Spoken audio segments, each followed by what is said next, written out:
आज की इस वीडियो में बात करने वाले हैं भोजपुरी खेसारी लाल यादव का एक नई फिल्म के बारे में। तो वीडियो को पूरा देखते रहें। चलिए आपको बता दूं, भोजपुरी खेसारी लाल यादव का एक नई फिल्म आप सभी के सिनेमाघरों में रिलीज होने वाली है, जिस फिल्म का नाम है रिश्ते।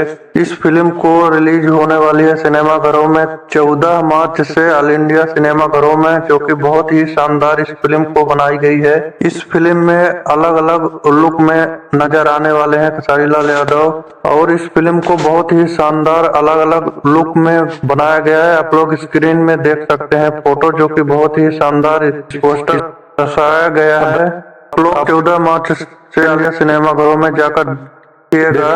बहुत शानदार इस फिल्म को बनाई गई है।